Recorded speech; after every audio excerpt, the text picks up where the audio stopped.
आषाढ महिन्यामध्ये संपूर्ण वारकऱ्यांचं आणि संपूर्ण महाराष्ट्राचंच लक्ष जिकडे लागलेलं असतं ते म्हणजे आपले पंढरपूरची वारी आणि त्या पंढरपूरच्या वारीमधली असलेला पालखी सोहळा, दिंडी परंपरा. आणि ज्यांना ही दिंडी परंपरा, पालखी सोहळा आवडते त्यांना सर्वांनाच ही पण गोष्ट माहीत पाहिजे की या पालखी सोहळ्याची सुरुवात नक्की केली आहे तरी कुणी. तर या पालखी सोहळ्याचे जनक आणि तुकोबारायांचे धाकटे चिरंजीव संत नारायण बाबा देहूकर यांचं आपण आज थोडक्यात चरित्र बघणार आहोत. तुका झालासे कळस भजन करा सावकाश. भागवत धर्माचा हा दैदिप्यमान कळस म्हणजे जगद्गुरु संत तुकाराम महाराज. ज्या इंद्रायणीच्या डोहात तुकोबांचे अभंग तरले त्याच इंद्रायणीच्या साक्षीने तुकोबांनी सदेह वैकुंठ गमन केले. पण तुकोबांच्या या महाप्रस्थानानंतर संपूर्ण वारकरी संप्रदाय आणि देहूची भूमी पोरकी झाली. तुकोबानंतर आता ह्या वारी परंपरेचे, विठ्ठल भक्तीचे आणि भागवत धर्माचे काय होणार असा मोठा यक्ष प्रश्न त्या काळी वारकऱ्यांसमोर उभा ठाकला होता. परंतु विठ्ठलाची योजना काही वेगळीच होती. तुकोबांच्या वैकुंठ गमनानंतर त्यांच्या घराण्यात एका अशा दैवी पुत्राचा जन्म झाला ज्याने वारकरी संप्रदायाला नवसंजीवनी दिली. ते महापुरुष म्हणजेच तपोनिधी संत नारायण बाबा, नारायण महाराज देहूकर. संत नारायण बाबांचा जन्म अत्यंत विलक्षण आणि भावुक परिस्थितीत झाला. इसवी सन 1650 मध्ये जेव्हा जगद्गुरु तुकाराम महाराजांचे वैकुंठ गमन झाले तेव्हा त्यांच्या पत्नी माता जिजाबाई म्हणजेच आवली माता गरोदर होत्या.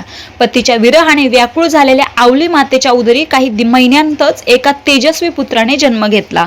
तेच हे आपले नारायण बाबा. वडिलांचे छत्र जन्माच्या आधीच हरपले असले तरी नारायण बाबाच्या नसानसात तुकोबांचेच अभंग आणि विठ्ठल नामाचे रक्त वाहत होते. नारायण बाबांच्या जन्माबाबत वारकरी संप्रदायात एक अद्भुत आख्यायिका प्रसिद्ध आहे.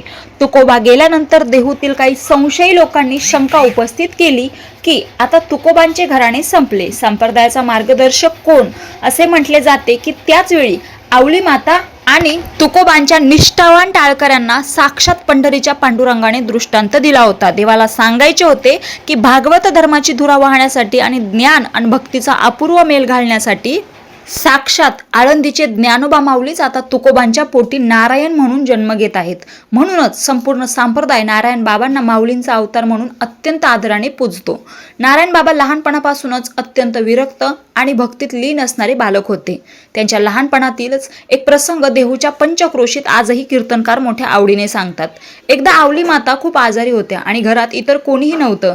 त्यामुळे बाल नारायण यांच्यावर विठ्ठल मंदिरातील पूजेची आणि देवाला नैवेद्य दाखवण्याची जबाबदारी आली. बाल नारायणाने अत्यंत श्रद्धेने दुधा भाताचे ताट देवाच्या मूर्तीपुढे ठेवले. डोळे बंद करून त्यांनी प्रार्थना केली, देवा जेवून घे. काही वेळ झाला तरी मूर्ती काही हल्ली नाही. ते पाहून निष्पाप बाल नारायणाचा हट्ट जागा झाला. ते देवाचे पाय धरून रडू लागले आणि म्हणाले, देवा जर तू आज जेवला नाहीस तर मी सुद्धा काहीही खाणार नाही. भक्ताची ही आर्त हाक आणि त्या बाल अवताराचा गोड हट्ट पाहून साक्षात विठ्ठल मूर्तीमधून प्रकट झाले. पांडुरंगाने अत्यंत कौतुकाने बाल नारायणाच्या हाताने तो दुधा भाताचा नैवेद्य खाला आणि त्यांना आशीर्वाद दिला. या प्रसंगाने देहूच्या लोकांना कळून चुकले की हा बालक सामान्य नसून साक्षात ईश्वरी अंशच आहे.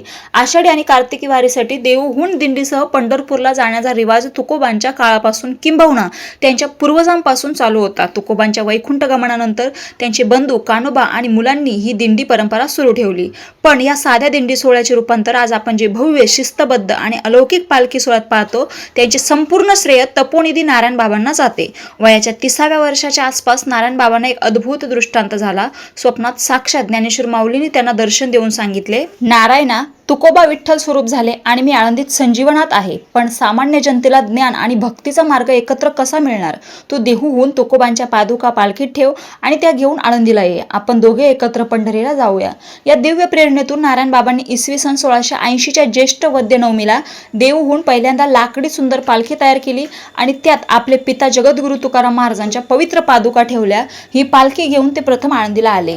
आळंदी येथे त्यांनी संत ज्ञानेश्वर महाराजांच्या पादुकाही त्याच पालखी विराजमान केल्या. अशा प्रकारे त्यांनी ज्ञानोबा तुकाराम या ऐतिहासिक जोड पालखी सोहळ्याची सुरुवात केली. ही पालखी देहूहून निघून आळंदीला यायची आणि तिथून पुढे एकत्र पंढरपूरला जायची. पुढे 1835च्या सुमारास हैबतराव बाबा आरफळकर यांनी आळंदीहून स्वतंत्र पालखी सोहळा सुरू केला. यांचंही चरित्र आपण चॅनलवर अपलोड केलेलं आहे, त्यामुळे चॅनलला सबस्क्राईब करून ठेवा आणि चॅनलला एकदा व्हिजिट करा. मी बऱ्याच संतांचं चरित्र माझ्या चॅनलवर अपलोड केलेलं आहे आणि करत पण राहणार आहे. पण मूळ पाया नारायण बाबांनीच रचला होता. आज वारीमध्ये लाखो वारकऱ्यांच्या मुखातून जो ज्ञानोबा माऊली तुकाराम हा अखंड जयघोष ऐकून येतो त्याचे आद्यजनक नारायण बाबाच आहेत. त्यांनी ज्ञान आणि भक्तीच्या या दोन महामेरूंना एकाच माळेत ओवून संपूर्ण महाराष्ट्राला एकाच सूत्रात बांधले. ज्या काळात नारायण बाबांनी हा पालखी सोहळा सुरू केला तो काळ राजकीय दृष्ट्या अतिशय धामधुमीचा आणि मुघल आक्रमणांचा होता. या कठीण काळात छत्रपती संभाजी महाराजांचे नारायण बाबांशी अतिशय जिव्हाळ्याचे आणि आदराचे संबंध होते.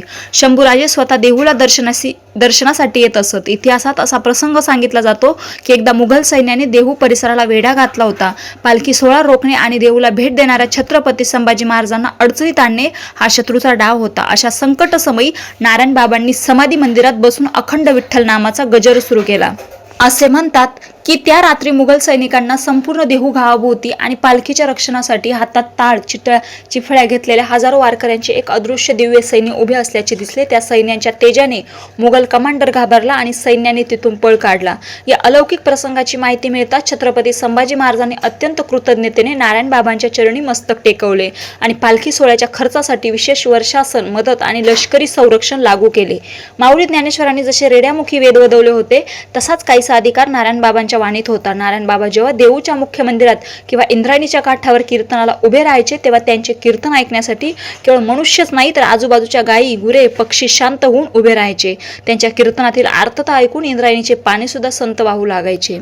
अशी अनुभूती तत्कालीन वारकऱ्यांनी घेतली होती. नारायण बाबांनी आयुष्यभर देहूची गादी सांभाळली, प्रपंचात राहूनही विरक्त राहिले आणि जनसामान्यांना शहाणे करण्याचे मोठे कार्य केले. आपले इहलोकातील कार्य संपून जेव्हा त्यांनी समाधी घेण्याचे ठरवले तेव्हा देहूच्या विठ्ठल मंदिराच्या उत्तर दरवाजासमोर त्यांची षटकोनी आकाराची भव्य समाधी उभारण्यात आली. मृत्यूनंतरही समाधी डोलण्याचा चमत्कार वारकरी परंपरेतील भाविकांची आणि देहूतील स्थानिकांची अशी दृढ श्रद्धा आहे की जेव्हा देहूत पालखी प्रस्थानाचा किंवा विशेष कीर्तनाचा सोहळा असतो तेव्हा नारायण बाबांच्या अथांग भक्तीमुळे आणि माऊलींच्या प्रेमामुळे आजही ही समाधी विठ्ठल नामाच्या गजरात किंचित डोलते. हा अनुभव भक्तांना आजही भारावून टाकणारा ठरतो. तपोनिधी नारायण बाबाचे चरित्र आपल्याला हेच शिकवते की संतांचे विचार हे केवळ ग्रंथात ठेवायचे नसतात तर ते सोहळ्याच्या माध्यमातून लोकांच्या मनामनात रुजवायचे असतात. आज वारीला जे अथांग स्वरूप प्राप्त झाले आहे त्यामागे या माऊलींच्याच अवताराचे अपार कष्ट आणि तपोबळ आहे. तर कसं वाटलं तुम्हाला हे चरित्र मला नक्की कमेंट करून सांगा आणि अजून तुम्हाला कोणाचं चरित्र ऐकायला आवडणार आहे हे पण मला कमेंट करून तुम्ही सांगू शकता. अशा धार्मिक वारकरी सांप्रदायिक रिलेटेड व्हिडिओसाठी आणि चरित्र ऐकण्यासाठी माझ्या ह्या चॅनलला सबस्क्राईब करा. रामकृष्ण हरी.